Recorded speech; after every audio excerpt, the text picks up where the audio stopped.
Hello guys, welcome to my YouTube channel. मैं उम्मीद करता हूँ कि आप लोग भी अच्छे होंगे।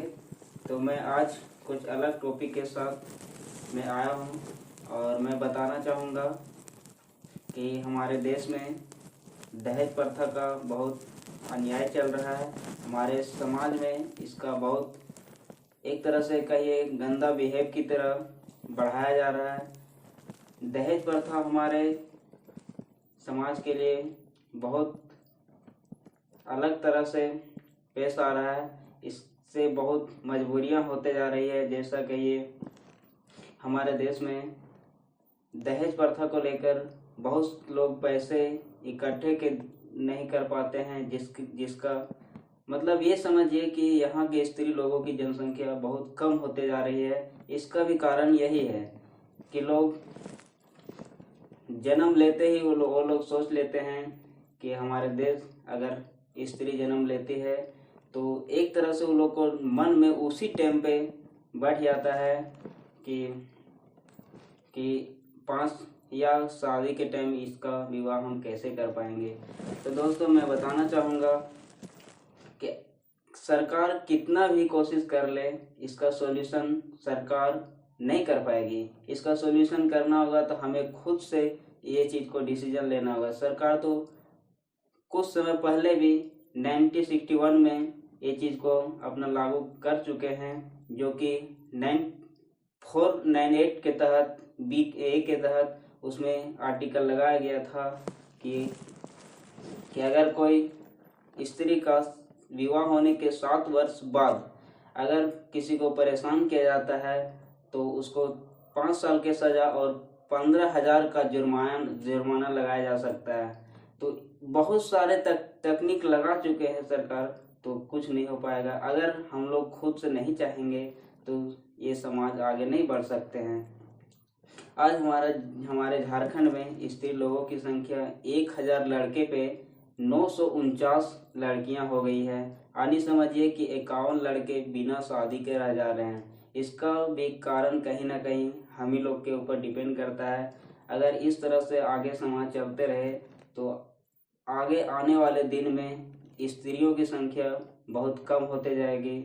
और यहाँ की समझिए तो गार्जियन लोग या माता पिता लोग भी नहीं समझ पाते हैं कि स्त्री लोगों की जनसंख्या बढ़ाना चाहिए। वो लोग को बस चिंता हो जाता है कि हम दहेज कहाँ से इकट्ठा कर पाएंगे।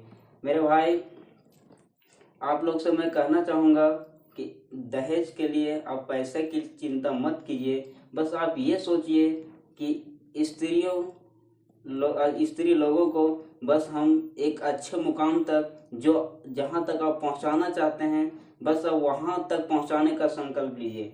बाकी अगर वो लोग खुद वहाँ तक पहुँच जाते हैं तो अपना शादी का कहिए कुछ भी जो दिक्कत आते हैं और जो कानून हमारे सरकार द्वारा बनाए गए हैं वो सब चीज़ अगर जान लेती है उन लोग, तो आगे चलकर कोई दिक्कत नहीं होगा और उस लड़की का पिता माता लोग को भी कुछ दिक्कत नहीं होगा, वो लोग खुद संभाल लेगी। तो मेरे दोस्तों, मेरे भाई लोग, आप लोग खुद से ये चीज़ को समझिए और मेरे यहाँ का पूर्वज लोग या माता पिता जितना भी हैं वो लोग भी समझिए। हमारे देश को अगर आगे बढ़ाना है तो स्त्री लोग को बढ़ाना होगा। अगर नहीं बढ़ाते हैं तो सरकार कितना भी कोशिश कर ले, इतना सारा योजना निकला, कन्यादान योजना निकला, लड़की पढ़ाओ लड़की बचाओ योजना निकला, कितना भी सरकार कोशिश कर ले कुछ नहीं हो पाएगा। जब तक नहीं हम लोग सोचेंगे तो नहीं हो पाएगा। यहाँ की पूर्वज लोग हमारे कह के गए हैं कि एक हाथ से ताली नहीं बजाई जा सकती है। तो सेम उसी प्रकार ये भी है। अगर हम पुरुष को पढ़ाते हैं, अगर स्त्रियां नहीं पढ़ती है तो समझिए कि हमारे देश कैसे आगे बढ़ेगी।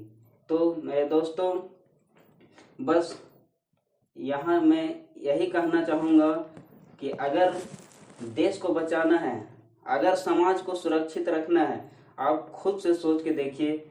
अगर हमारे समाज में ऐसे हरकतें या कहिए सामाजिक तौर पे बहुत नेगेटिव की ओर बढ़ते जा रहा है। जैसे देखिए हमारे गांव में बहुत से लड़ाइयाँ होती है, इसका भी कारण यही होता है। अगर स्त्री को हम लोग पढ़ा दें, अगर वो लोग आगे शिक्षित हो जाती है, तो मेरा हिसाब से लगता है कि कहीं ना कहीं लड़ाइयाँ नहीं होगी।